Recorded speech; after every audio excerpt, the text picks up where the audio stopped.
Hello, everybody, and welcome back to Chiseled. And why do we call it Chiseled? Because we're all a work in progress. I'm your host. I'm Rob Commodari. I'm also the author of the book Better Than You Think and co-author of the book Next Level Your Life.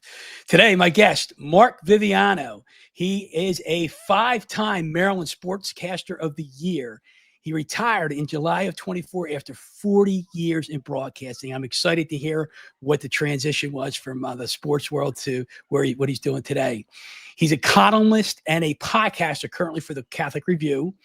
Also, parishioner of St. John the Evangelist in Zaverna Park, where he lives with his wife, Megan, and his two children, sons, Michael and Christian. And he's a community servant, church and school volunteer, and a youth sports coach. Go figure. Mark, welcome to the show. Rob, great to be with you. We met at the Catholic Men's Conference, and you asked me if I would join you. I'm like, hey, if you're here, we must be friends. Let's do it. And found out that you were a guy who delivered papers to my house back in the 90s. Yes, sir. So back when, yeah, some of the people watching your podcast may not be aware they actually used to have newspapers. It's like everybody just reads off their phone now, but it's great to be with you, Rob. You too. Yeah. So I had a newspaper agency, let's call it Baltimore Sun, in the Federal Hill area. And when Mark came to town, he was my customer. So we were both delivering news in a different way. Different ways, all good. There you go. So Mark, 40 years of broadcasting. What got you into broadcasting initially? Well, initially, every kid, has dreams about what it is they want to do. And I'd say probably even you at some point thought, I want to be a professional athlete, and I was just one of those kids like every other kid. Like my dream, honestly, would have been to play for the St. Louis Cardinals. I grew up in St. Louis. I have two brothers. My father played amateur baseball in St. Louis, coached our baseball teams, and that would have been my dream. When I got to age 16 and was I played baseball, and it looked like at best I was a backup catcher. Had to think, outside the sports box as to what I wanted to do. And funny story is, my mother actually wanted me to be a dentist. The five kids that my mother had, I did well in school, and when she used to take us to the dentist, there was this young, good-looking dentist who drove a red Porsche, and my mom was like, "That could be you." Not my mother was not materialistic. She just thought, that'd be a great job for someone to have. My father, forever in my life, was among many things. But his job was he had a small wholesale fruit and produce company, that his great grandfather had in Sicily. I mean, it was a very traditional thing. My brothers and I would work on the produce truck with him. My dad used to say, "Son, I'm doing this so you can go to college and you don't have to work like this." So what was it that I wanted to do? Well, eventually, long story short, I knew I wasn't good enough to be a professional athlete, but when it came to describing sports and listening to sports, watching sports, I was addicted and thought, well, if somebody gets paid to do that. And I told my mother when I was 16, that's what I wanted to do. And another story I share, Rob, is that she said to me, I was kind of afraid to tell her that I didn't want to be a dentist. And when I said sportscaster, she said, "You'll be great at that." And that stuck with me for the rest of my life. That affirmation, that she gave me confidence. And I believe, Rob, and I've said this publicly, that was God working through my mother to let me know that that's what his plan for me was. And I held on to that. I should add too that my mother passed away when I was 17. Wow. She never got to see me do the work that I did, but there was not a day, and this is no exaggeration, there was not a day when I did not think of her when I went to work doing the job that I loved, and she gave me the confidence in telling me I'd be good at it. Because there were times I wasn't sure I was good enough, but when I reflected on what she shared with me, I knew I could do it. I'm surprised myself, but again, all through God. It's not, Isaiah 26, all I have done, you have accomplished, Lord. That's always how I look at it. And my mother, God bless her, and my father were just wonderful role models for me in regards to that. That's great. Thank you for sharing it. It's funny. A couple of things I got to unpack here real quick. Number one, two things. I bet your mom's watching you from heaven, and two, when you get there eventually, I'm sure she's going to tell you how good you were doing. Well, it's she's with, I don't know if you've lost your parents, Rob, but Not yet. my mother, I lost my father 7 years ago. They're with me. They're with us. When when you have a close relationship with your mother, your father, your parents, your brothers and sisters, still very close to my brothers and sisters. They become a part of you. And I hear my father's voice when I talk to my kids. I hear my mother's voice, and just no, they're not here physically, but they're with me, certainly in spirit and in guidance still, for sure. That's great. So you talked about the professional athlete thing. I was like, once he read my mind. I never said this to you. So when I was a kid, I always wanted to be a professional baseball player. And I tell people I had two fundamental problems. Now some might not agree with me now, but I had two fundamental problems. My mom was 5'2" and my dad was 5'3". Now I know you have Altuve in there, and there's a guy was it Justin Pedroia? Justin Pedroia, yeah. Yeah. Oh, there are examples. That's right. Yeah, they were all short guys like myself. But anyway, that was my excuse. So, but I did play college baseball. I will say that. Oh, look at you. That's better than me. Yeah, I played at Florida Atlantic University. Hey, that's no joke. That's real baseball. Good for you, brother. It was good. Yeah, thank you. So you found that out now. So a couple other questions for you. So so at 17, you wanted to be a sportscaster. Where was your break? I'm assuming you had to do some schooling for that. And what was your break that got you into the studio? I immediately went to journalism camp. Believe it or not, there was a journalism camp at the University of Missouri. University of Missouri has a renowned journalism school. So before my senior year of high school, I went to this camp and got to learn how to be a newspaper reporter first time. Worked for the student newspaper at my high school, Chaminade College Prep in St. Louis. Was accepted at the University of Missouri. And my freshman year, a guy in the dorm, I met him and he said, "Hey, I'm doing these high school football and basketball games up in northern Missouri on this little country radio station. Would you like to come with us?" I'm like, yeah, I'm in, dude. So I'm doing high school baseball and football games, high school football and basketball games up in northern Missouri. I get to journalism school my junior year, and the University of Missouri has a university-owned NBC affiliate TV station. And I auditioned and was doing the weekend sports there. And during the week, I'm doing my news reporting. And then my first job, I'll never forget this, Rob. When I graduated, I remember waking up the next morning after the graduation party and saying, "Well, that's over. Now I'm unemployed." And I mean, that was a sick feeling. But we were warned. It's like, get your graduate, get your videotapes out there and apply for these jobs. And it was a station in Cedar Rapids, Iowa that hired me. And I covered University of Iowa, Iowa State, Northern Iowa, a lot of local sports there. And then from there, it was Dayton, Ohio, where I covered my first regular coverage. I should backtrack. When I was in Cedar Rapids, the first NFL player I interviewed was a rookie first-round draft pick quarterback of the Chicago Bears who had their training camp in Wisconsin, which was close to Iowa. So I made the trip up there. Jim Harbaugh was the first player I interviewed. And, Jim eventually became a quarterback of the Ravens. And, of course, his brother, head coach of the Ravens. And I've shared with John, Jim Harbaugh and I are born 30 days apart. Okay. John and my brother Tony were born 20 days apart. My brother Tony is a Catholic priest, by the way. No, so the Harbaughs and I and my family kind of have that similarity. But anyway, It was Cedar Rapids, Dayton, Ohio, then here to Baltimore in 1994. And when I came to Baltimore, think about this, Rob, 1994, there was no NFL team, and the baseball season ended in August that year because of a strike.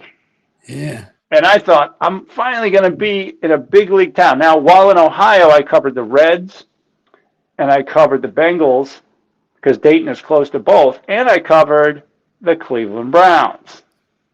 Wow. So I would drive up to Cleveland and cover the Browns. So I get to Baltimore, there's no NFL team, and the baseball season got cut short. And then I got a phone call and was worked the source and broke the news that the Browns were moving to Baltimore, which I couldn't believe because I just moved to Baltimore from Ohio after covering the Browns. So that was a big deal. And from after that, I was here. I worked at WBAL TV and radio for 5.5 years, then went to CNN Sports Illustrated in Atlanta. And I was there for 2.5 years. And actually, I did the last show on that network in May of 2002. AOL had bought Time Warner, and they didn't want the sports network anymore. So they said, if you stay, you'll get severance. And by the grace of God, WJZ called and said, would you like to come back to Baltimore? I'm like, of course I would. So the last 22 years of my career at WJZ. So I just gave you my resume. Sorry about that. Breaks along the line. Again, God made the path. I tried to follow the best I could. And working in Iowa, Ohio, Baltimore, and Atlanta, those were none of those places were on my list of aspirations. They were just where I went. And I'm so glad I did because that was the path that was meant for me. And it's led me to where I am today talking to you with my wife and 2 children in this house. And what more can I ask for, Rob? That's just it. And retired a year ago, and all is well. So we're going to get into a little bit of that, the transition and whatnot, but a couple other things. You talked about your dad and produce. This is just a little tidbit here. Yeah. My dad was a produce guy for AMP and Superfresh for 56 years. It's an Italian guy's job, man. Let me tell you. God, that's awesome. He's from Italy. He came over in 1950, I think it was. So he's still alive, still with us. We just celebrated his 88th birthday. So God bless your father. Happy birthday. Yeah. So there's a little commonality there. And here's another piece for you. My son was a meteorologist in Waterloo, Iowa. Get out. Channel 7? Channel 7. Had to be Channel 7. KWWL. KWWL, Waterloo, Iowa.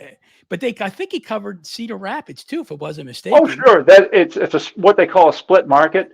Yeah. Cedar Rapids is about 50 miles south of Waterloo, but it's all one market. And near Waterloo is Cedar Falls, which is where the University of Northern Iowa is, where Kurt Warner was a quarterback. Kurt Warner is from Cedar Rapids, played football at Northern Iowa, undrafted. He was working.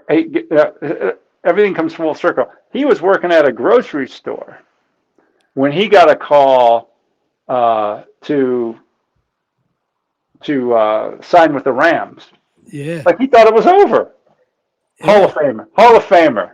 It's crazy, isn't it? And a good Christian is Kurt Warner, by the way. I know. It's good funny. Christian My son, man.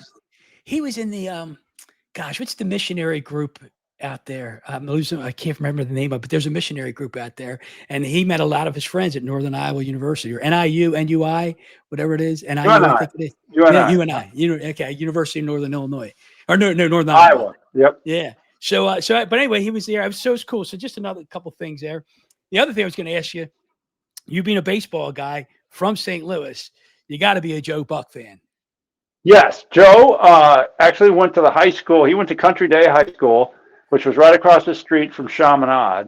Jack Buck, Joe's father, I will say, of all the influences in my life as a kid, and this is going back to when we had transistor radios, and everybody listened to Cardinal games. And I would go to bed at night, especially if they were playing a West Coast game, and I'd listen to Jack Buck. And the sound of his voice and his description of the game is truly, I will say, what pulled me into the beauty and artistry of reporting, describing sports. Jack Buck was my first influence, and his son Joe, obviously a great talent. And some people said, Yeah. "Oh, do you think he got his job just because his dad was Jack?" Joe Buck's great. I mean, you like him or not, he would not have been the voice of the World Series and the Super Bowl for as long as he's been unless he was really good. There's too Yeah. much involved here that you just get a pass because your dad was great. No, he's that good. But people have opinions about broadcasters. People will say, "Well, Jim Palmer talks too much," or "Joe Buck is too smug." You can't please everybody. But if No. you're doing what those guys do for as long as they do it, they're good at it. That's it. End Yeah. of story. They're good. Well, I meant to say Jack Buck fan. That's what I meant to say earlier. Chris, do you know or are you familiar with the John O'Leary story with Jack No, Buck? So no. it's something you need to look up. John O'Leary was a 9-year-old. He had a couple brothers and sister, and he's one of those kids that wanted the attention. He saw his brothers playing with fire one day, and he got interested in it. And he tries to pour. He has a 5-gallon jug of gasoline. He pours it on a lit paper towel, and boom, blows up. 95% of his body gets burnt Oh, up. And Jack Buck would visit him at the hospital every day while he mm, was recovering. And they had John O'Leary Day at St. Louis, the Cardinals game one night with Jack Buck. So mm. it's a great story. We can talk more about that later, but people should check it out. In fact, I interviewed him, I don't know, like 2-3 years ago on this podcast. I'll be It's, darned. yeah, pretty Wow. crazy story. Yeah. Wow. So anyway, let's get into some of the meat here, right? So you left. You were broadcasting sports for 40 years, and you decided to leave. And I know we talked offline about what the transition was or what the reason was or the calling was, but why? Can you tell the audience here what made you leave 40 years of broadcasting and retire? Well, there. I had dedicated so much of my time and energy to a career that I had passion for and I believed in because my mother told me I'd be good at it. And I got to be honest with you, there was a time that I was my faith life, my personal life were not properly ordered because of the amount of time I poured into the work that I did, work that I loved, but I became a workaholic. I really did. I became somebody who identified with my work. And there were a lot of coworkers. Because remember, Rob, I don't know if you do or not, or your listeners, when I came back to Baltimore in 2002, I soon started doing, in addition to the 5, 6, and 11 o'clock news, I had a daily radio show that was on from 10 to 1. And I would take time off from radio and TV to do Oriole games on Masson and travel with the team on road trips, filling in for Amber Theo Harris, who was there. And I would do the pregame, postgame, and stuff like that. I would leave my house at 8 a.m. every day. I'd get home past midnight, and I just churned it out. And my father, again, who I was my role model for work ethic, that man worked so hard to support 5 kids. I'm a single guy. And I just saw how hard my father worked, and I was so blessed that I didn't have to do the labor he did, but I had this passion for this job, so I did it a lot, and I did it too much. And Rob, I'll share this story, and this I know I'll get to the retirement because this is part of it. But this was around 2010. I'm driving up to JFX to go to the radio show, and I've written about this and told this story. And I got sports talk radio on because your antenna is always up. You're always like, what's going on? What are they talking about? Because I got to get in there, do my show, and I've done my prep. And this was the hamster wheel I was on every day. Grind it out. Do this radio show, then go do TV, then get home, get some rest, do it again, do it again, do it again. But this day, I'm JFX near the Pepsi sign, going northbound. I'm in the car by myself. And I felt a hand push my chest as if somebody in the passenger side had reached over, and it scared the daylights out of me. And at first I thought that I just have like a heart murmur, and it soon became clear to me, and the only way I could describe it is I knew it. The Lord was telling me to slow down. The Lord said, enough, slow down. This is not what your life is supposed to be. I have greater things in store for you. Slow down. I was shaking. I was a little bit scared, but then at the same time I was in awe because I felt like, okay, thank you, Lord. Oh, he had left messages for me at different times, and I did not listen. So he said, fine, boom, this is what's happening. I got to the radio station, walked into the program director's office and said, I can't do this anymore. And he said to me with a smile, I was wondering when this day was going to come because I don't know how you've been doing it. Immediately, Rob, I felt a self-imposed weight off my shoulders. I felt like I could breathe better. Food tasted better. Everything was great. It's like, okay, I know this is what's supposed to happen. And it wasn't but a week later that one of the producers at the TV station, now I got one job. I got one job. And somebody reached out to me at the TV station about running. And I was a marathon runner. And this was somebody I had worked with for 2 years and did not even know them because my head was always down. I was always working. Well, now my time was freer, and I said to this person that she inquired about running marathons. I said, let's go for a run. That's my wife. She's my wife now. No way. That's great. So that's how God works, or has worked for me. Yeah. I wasn't listening. He reached out and said, no, this is what's going to happen. I met Megan. We were just running friends. We were just like training partners. Now, and you get to know somebody when you run marathons together.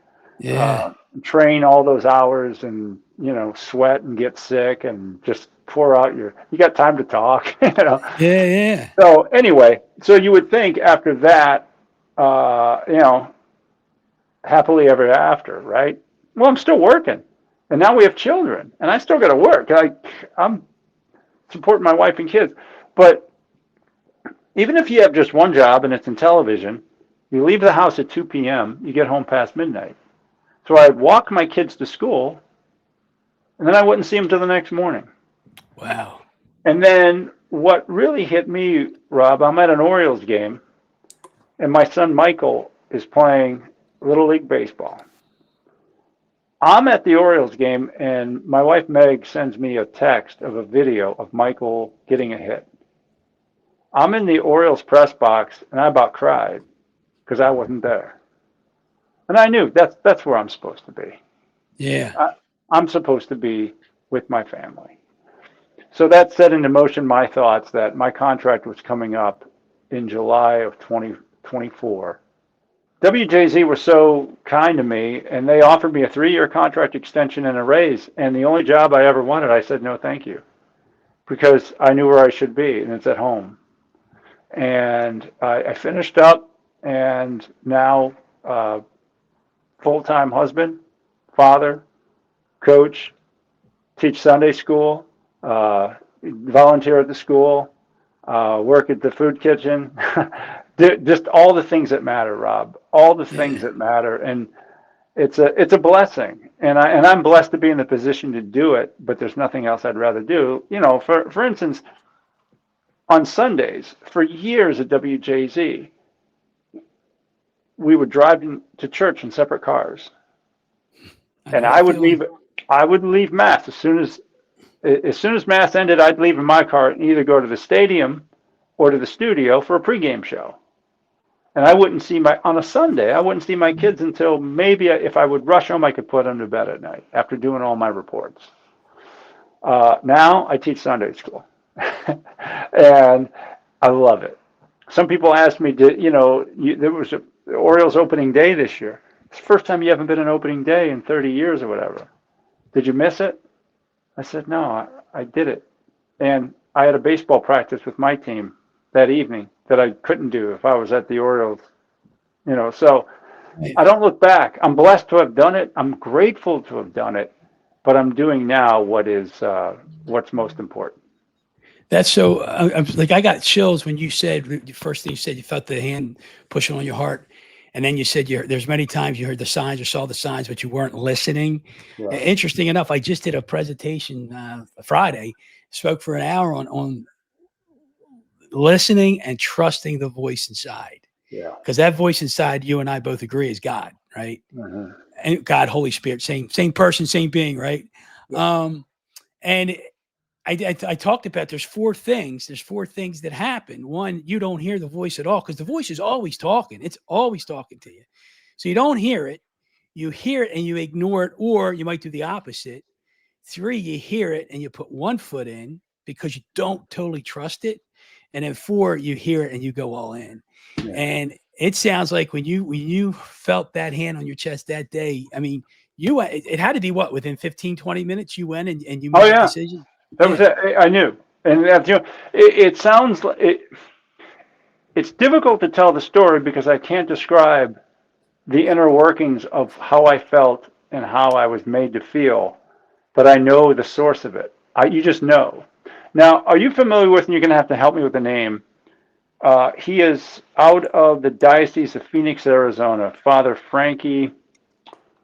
I can't think of his name. He's got a big following on Facebook. He's a wonderful preacher.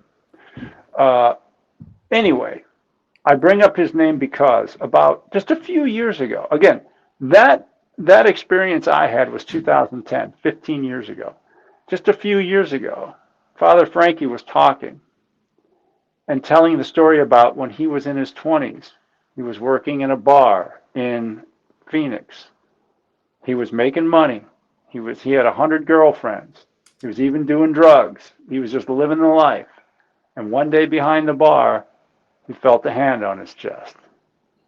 And he looked out and everything was in slow motion. And it was at that point he told Jesus, I know you're calling me. I got to get out of here. Now, I didn't need affirmation or anybody else to tell me they've had that story. And I've never met Father Frank. But that story, I just went, okay, that Yeah. happened. It You happened. understand that. And he's Yeah. a I priest. wonder, He's a priest yeah. now. And so, like, you know it, I know the feeling. I don't think some people might listen to this and not understand that. And so, do you think it's just a matter of you being more tuned into that voice? Is it a matter of your commitment to the faith over the years? Why do you think some people can hear it, feel it, and know it, and others can't? That's a question I don't think we have the answer to. And I think, and that's why I want to add here, Rob, that I'm I know that there were times that I was being called that I just refused to respond. I know Mhm. that. I know that I was. I was obstinate.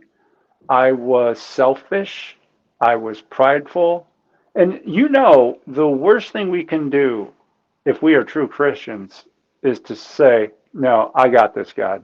I got it. Because you don't. You don't. This is not my life. We are entrusted with life. We are gifted life. He's in charge. We're not in charge. In the moments we think we're in charge and make decisions as if this is ours, or when we go down the wrong path. And I truly feel, and there are many times, like many of the stories that I share with you about my life and where I've been and the decisions I've made, I can look back in retrospect and say, God's hand right there. Mhm. But this was a case in which I felt God's hand. Rare. I can't I can't say, Rob, how one feels that, how one is open to that, only to say I know that I wasn't for a long time, and possibly this was what the message had to be to finally wake me up, turn me around, and order my life properly toward what God had directed. Yeah, it's powerful, man. Because you said, some people, you can't explain how other people may hear it or feel it or know it, Mm. but you can only go with what you felt, or you heard. Did you grow up really devout or really Catholic like you are Oh now, or did you grow into that?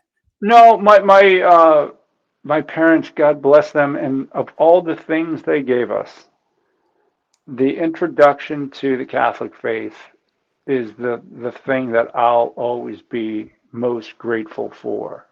Because not all of us, are born into families in which faith is a priority, but it was such a high priority. My father being Sicilian, oh my grandmother unbelievable. She's a saint. She was an unbelievable woman. My mother, believe it or not, 100% Polish. Uh, and her grandmother was an immigrant, and the Catholic faith was just central to them. So my mother and father get together, and we everything was family rosaries, the sacraments, 7 a.m. mass at Our Lady of Loretto Church in Spanish Lake, Missouri. It's like, and I'm so grateful. Now, to your point or to your question, were there times that you become as a teenager and you get an age of discernment where you're like, hey, what is this? Do you wander? You get to college, do you stray? Do you misbehave? Are you immoral? All those things. Of course. Yes, that happened. I always maintained, my father, to the day he died, he would always end every conversation, or we still wrote letters back then. He would always end with, stay close to our Lord. And there were times, I always knew that Mass was important. I always knew how, what was the moral life. I didn't always live it.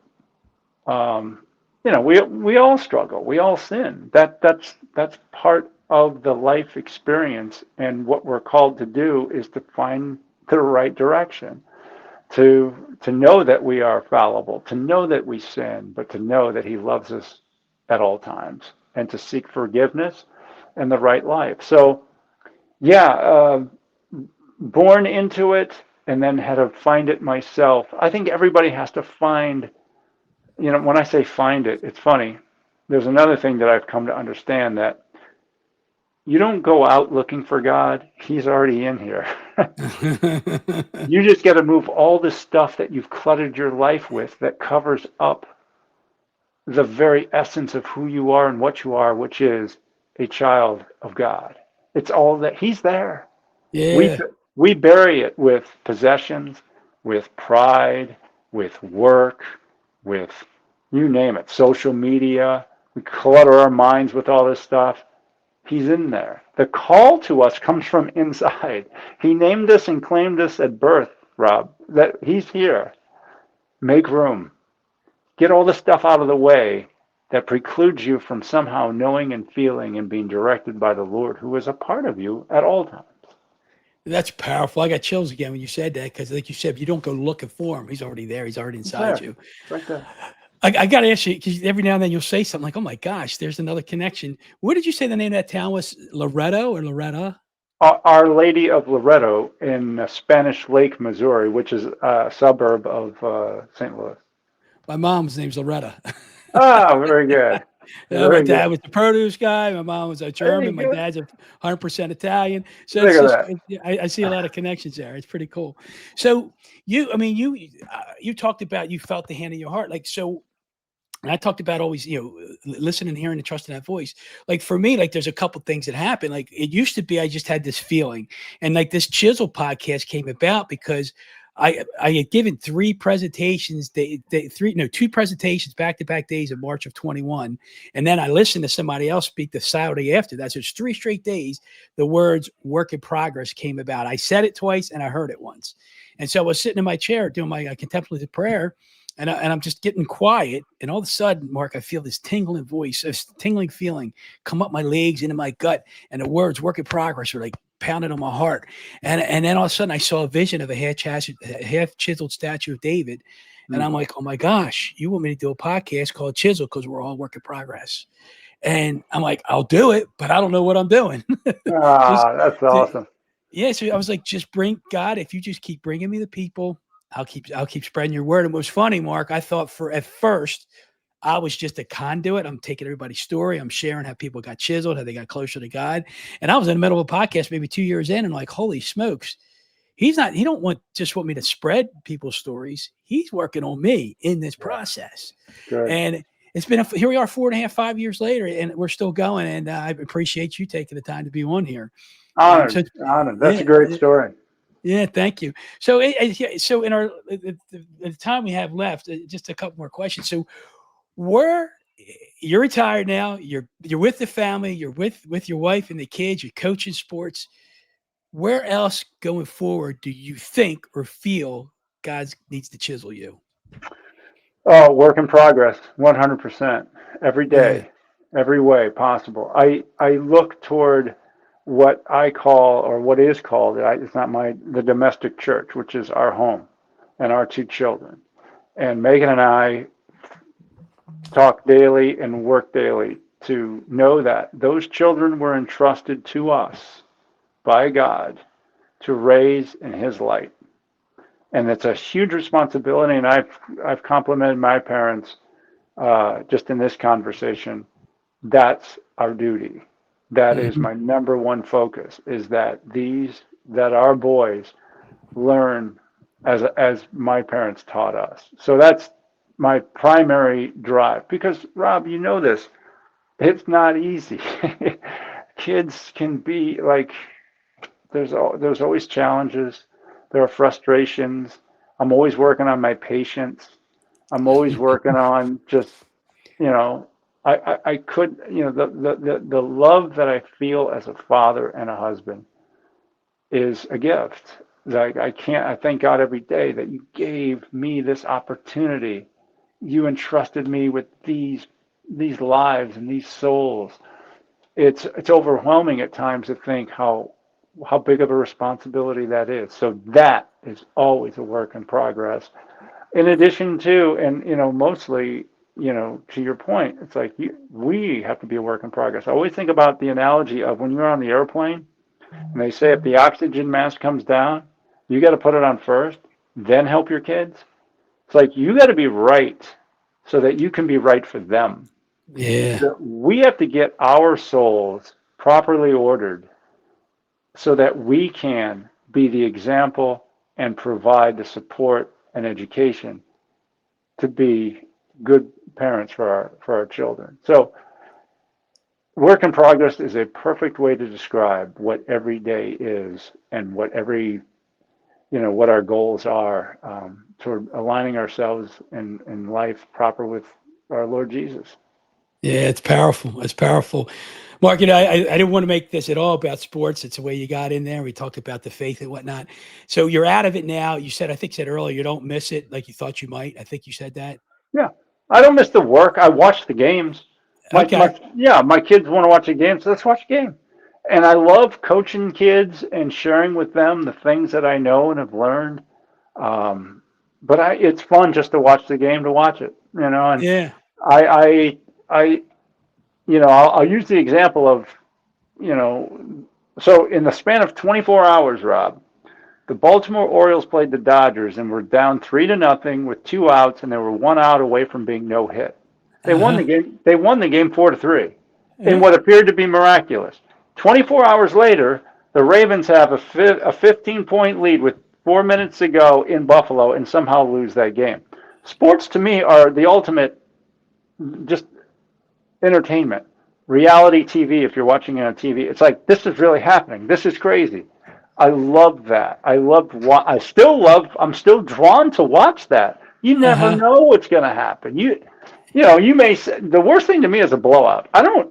I can't watch a game that's 42-3. I have no interest in Yeah. that. Yeah. Give me drama, give me excitement. And to be quite honest, yes, I love that when the home teams win, but I just love to see the process of whoever wins.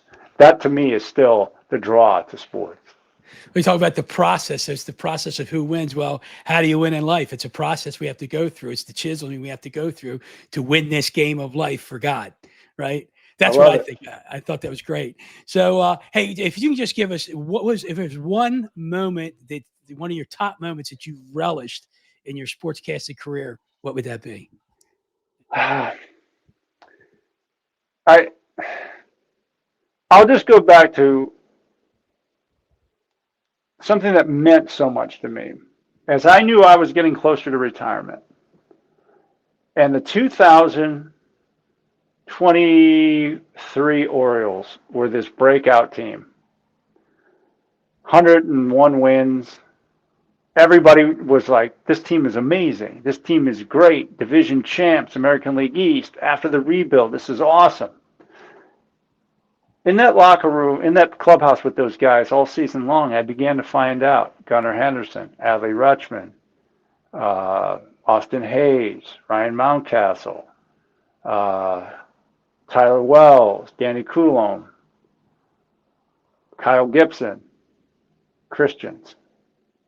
And I started to talk to him about, dude, I keep hearing you mention God, D.L. Hall. I'm going to leave some guys. More than half that team, they had a very serious Bible study.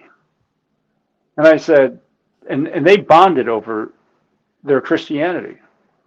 So I went to my news director and I said, everybody wants to know about this amazing team.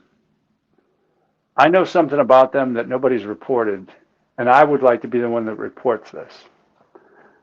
And this, now I'm doing my job as a reporter first and foremost. That's what I get paid to do.